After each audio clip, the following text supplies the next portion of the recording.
This is the second supplemental lecture in this course on understanding ABGs, and the topic is the effects of high altitude. The learning objectives with this lecture are to be familiar with the physiologic changes that occur with acclimatization to high altitude, and to be able to apply the alveolar gas equation to situations at high altitude. A quick word of warning: to fully appreciate this lecture, it will require a basic understanding of the alveolar gas equation, as well as some experience in calculating and interpreting AA gradients. For anyone not familiar with how to do this, I suggest first viewing Lecture 16 in this course. A handful of viewers may recognize this photograph. It is the legendary Nepalese climber Tenzing Norgay at the summit of Mount Everest, on the first time the 8,800-meter mountain had ever been successfully climbed. The photo was, of course, taken by his partner, Edmund Hillary. Legend has it that the reason there are no pictures of Hillary at the top was because Norgay didn't know how to use the camera. You'll notice that Norgay has a face mask on, which isn't just to block out sun glare, but is actually an oxygen mask. The effect of high altitude on oxygenation is so significant that at the time of this climb in 1953, it was believed that it was impossible to survive a successful attempt without supplemental oxygen. Since then, a very select number of elite climbers have demonstrated that it actually is possible, but not without sustaining truly profound hypoxemia on the way. An investigation into the limits of human physiology in extreme environments, a 2009 study in the New England Journal of Medicine, discusses the results of the ABGs of 4 climbers on Everest.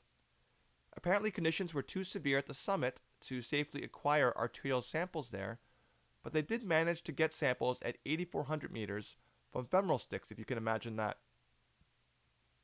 Barometric pressure there was 272 millimeters of mercury, just over a third of that at sea level. These are the average ABG values for the 4 climbers. PaCO2 was 13, P big AO2 was 30, and P little AO2 was 25. If a P little AO2 of 25 isn't impressive, consider that corresponded to an average O2 sat of 54%, with one climber actually having an unbelievable arterial O2 sat of 34%. And these guys were not lying in a hospital bed with these values clinging to life. They were climbing the highest mountain in the world. Of course, I'm not trying to suggest that hypoxemia is a trivial problem that can be taken lightly. These are, after all, elite athletes that have trained for years for this task, are in top physical condition, and had allowed themselves to acclimate to hypoxemia slowly over many weeks prior to the summit attempt. An O2 sat of 54% in an elderly patient with pneumonia and heart failure would almost certainly be rapidly fatal if not intervened upon. However, it is clear that altitude has a significant impact on oxygenation. To qualitatively understand that impact, let's take a look at the alveolar gas equation. Of these variables, let's ask which are affected by altitude. The pressure of inspired air, or barometric pressure for patients not being mechanically ventilated, decreases at higher altitudes. The partial pressure of water, on the other hand, is not affected by altitude. And despite frequent casual statements made to the contrary, FiO2 is also not affected. That's right, patients at high altitude get hypoxemic because the barometric pressure is low, not because of a diminished oxygen fraction in the air that is present. Our last significant value, the P little a CO2, is almost always decreased at high altitude due to hypoxia-driven hyperventilation. This has the impact of boosting alveolar oxygen tension, which can then help to blunt the hypoxemia. The only situations in which hyperventilation does not occur in response to altitude-related hypoxia are those in which the patient is physically unable to increase their ventilation. For example, a patient with advanced COPD, restrictive lung disease, or morbid obesity may already be breathing at maximal ventilatory capacity at sea level, which is why it is particularly risky for these patients to be exposed to high altitudes, and why even airplane travel can pose some additional risk. While it may have already been apparent that hypoxia is a serious problem at the summit of Everest, a more practical question is, what is the quantitative effect at elevations where hospitals actually exist? Here is a graph of barometric pressure as a function of elevation. At sea level, it starts off at 760 millimeters of mercury and declines at nearly a linear rate. How do major world cities fall on this graph? Of course, many of them are at sea level, such as New York, London, Sydney, Hong Kong, Tokyo, and Cairo. Here is New Delhi at a relatively low 200 meters. Salt Lake City is at 1,300 meters. Mexico City at 2,400 meters. And finally, La Paz, Bolivia, which is the highest national capital in the world, at a remarkable 3,600 meters above sea level. Beyond this, of course, we have major mountain peaks. For just a couple representatives, here is Mount Whitney, the highest point in the contiguous United States. Here is Mount Kilimanjaro, which is the highest point in Africa. And finally, as already mentioned, is Mount Everest, peaking out at 8,848 meters. So how does the low barometric pressure from high altitude impact oxygenation? Here we see predictive values for the partial pressure of oxygen in alveolar gas across all altitudes, assuming alveolar ventilation is held constant, which is actually usually not the case, as we'll see in a few minutes. If you look at La Paz, we can see that without increasing ventilation, oxygen availability is only half what it is at sea level. Given this, it's actually surprising to me that the establishment of a major human settlement here was even successful. In addition to high altitude, there are several other determinants of barometric pressure. Barometric pressure is further lowered by low temperature, inclement weather, high latitudes, and diurnal variation due to tidal forces.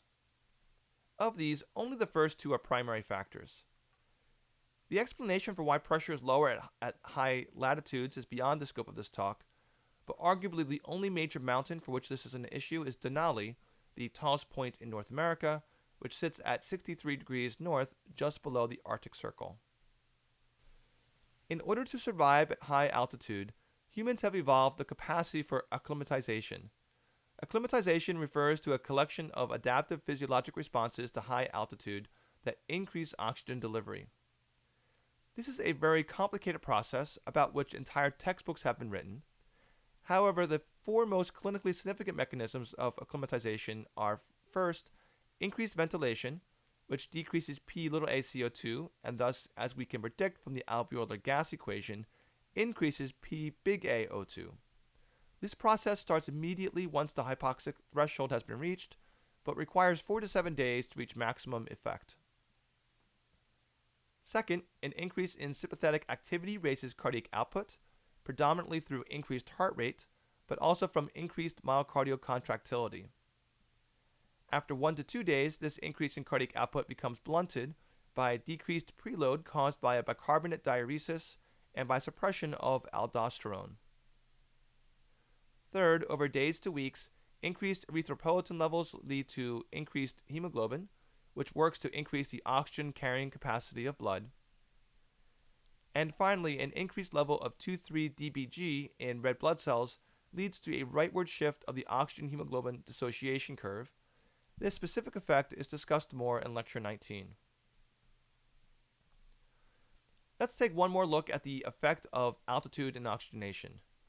We have already seen this graph, which is the alveolar O2 pressure in the absence of hyperventilation, that is, in the absence of acclimatization. And here is a curve of P(O2) as a function of elevation for persons experiencing hypoxia-induced hyperventilation. While these two curves may not seem markedly different from one another, due to the nonlinear shape of the oxygen hemoglobin dissociation curve, the significance may be larger than realized. Let's take a look at Mount Whitney. Without hyperventilation, a person on the summit would be expected to have a P(O2) of 43 millimeters of mercury. The process of transforming this PaO2 into a predicted arterial O2 sat is extremely complicated, but for a healthy 30-year-old adult, this would probably translate into a critically low O2 sat of about 58%. However, with hypoxia-induced hyperventilation, which boosts P(O2 as seen on this graph, as well as shifts the oxygen hemoglobin dissociation curve to the left from alkalemia, the average O2 sat of climbers on the summit of Mount Whitney has actually been measured to be 83%. While 83% is still quite low, remains high enough for physically healthy people to still function well enough to climb up and down mountains. At this point, I'm going to go through 3 diverse examples of how high altitude impacts the analysis of an ABG. Example number 1. A 60-year-old man presents to an emergency room in Bangalore, India, with 1 hour of dyspnea and chest pain. He appears acutely unwell. His temperature is 99.3, heart rate 162 beats per minute, blood pressure 85/40, respiratory rate 35, and oxygen saturation of 94% on room air. His ABG on room air shows a pH of 7.45, PaCO2 of 34, and PaO2 of 67. So how do we go about analyzing this man's oxygenation from his ABG? Step 1 is to check the AA gradient. Here is the alveolar gas equation, from which we can calculate the partial pressure of oxygen in alveolar gas. In order to find the inspiratory or barometric pressure for a location based on its altitude, there are a number of websites you can visit which will calculate this for you. I happen to like a calculator available from altitude.org, from which I found that an altitude of 920 meters corresponds to a barometric pressure of 680 millimeters of mercury. So we plug that into the equation, and we calculate a PaO2 of 90 millimeters of mercury. To get the AA gradient, we take the PaO2 and subtract the Pao2 that was directly measured from the ABG. This gives us a gradient of 23. Step 2 is to estimate the normal AA gradient for a man of this age. To remind you, the normal AA gradient for age can be estimated from several different equations, among which age divided by 4 plus 4 is the most common. Plugging in 60 gives us a value of 19. Although this is, of course, arbitrary, I would say that 23 is close enough to 19 to say that this patient's AA gradient is essentially normal. Therefore, although his Pao2 is mildly diminished from normal, this appears to be the consequence of high altitude and not a primary pulmonary process. So if gas exchange appears to be functionally normal in this patient, what is the most likely explanation for his dyspnea and chest pain? The major clue here is the heart rate of 162, which just barely exceeds the maximum predicted sinus rate given his age, especially keeping in mind that the maximum predicted heart rate is that occurring with severe exertion, not just sitting in an ER. Therefore, the probable explanation is a primary tachyarrhythmia, either atrial fibrillation with rapid ventricular response, a reentrant supraventricular tachycardia such as AVNRT, or ventricular tachycardia. Example number 2. A 35-year-old mountain climber develops acute respiratory distress upon reaching Camp 1 on Mount Everest. She is given oxygen and assisted down to base camp as rapidly as possible, where a medical team evaluates her. She appears unwell. Her temperature is 97.2, heart rate 125, BP 154/90, respiratory rate 30, and O2 sat is 80% on 6 liters of oxygen via face mask. She has diffuse bilateral crackles on lung exam. At base camp, her ABG on 6 liters shows a pH of 7.58, a PaCO2 of 20, and a PaO2 of 40. So what's going on with her gas exchange? Step 1, check her AA gradient. Here's the alveolar gas equation once again. We can visit altitude.org again to determine a value of 400 for the barometric pressure at base camp's 5,380 meters. However, what should we put in for the FiO2? For a tachypnic patient on a low flow system such as a face mask, the FiO2 is impossible to completely predict. Based on my knowledge of gas exchange and experience with oxygen delivery systems, I would estimate an FiO2 of anywhere from 35% to 45%, and will simply use 40% for this calculation, but this is just an educated guess. Using these numbers gives us a PaO2 of 116. The AA gradient will therefore be 76. Step 2 is to estimate the normal AA gradient. Plugging in 35 into our age divided by 4 plus 4 equation gives this woman's expected AA gradient to be 13. 76 is significantly elevated compared to 13, so this patient has an elevated AA gradient hypoxemia. While the differential diagnosis for this is broad and includes everything from acute MI to pulmonary embolism to pneumonia, for a mountain climber on the slopes of Everest, the most likely diagnosis is high altitude pulmonary edema. This pathology is triggered by maladaptive physiologic responses to hypobaric oxygen. It can occur at elevations as low as 2,500 meters, but is much more likely to occur at extreme elevations and following rapid ascent. It is probably the most common cause of non-accidental death on mountaineering expeditions. The most important steps in treatment have already been undertaken by this woman's climbing partners and Sherpa guides, which are oxygen and descent to lower altitude. Additional interventions that could be considered include either nifedipine or sildenafil, the latter of which is the generic name for Viagra. Both of these drugs are believed to help by decreasing pulmonary vascular resistance. Example 3.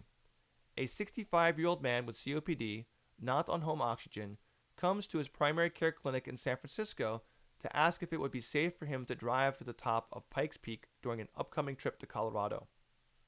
For those of you who don't know, the road to the summit of Pikes Peak is a common tourist destination, and as far as I know, the second highest paved road in North America. The patient currently appears well, respiratory rate is 20, and O2 sat is 93%. What should he be advised? This case takes a slightly different form than the previous cases in this course, but it doesn't mean that we can't use our knowledge of gas exchange physiology to figure this out.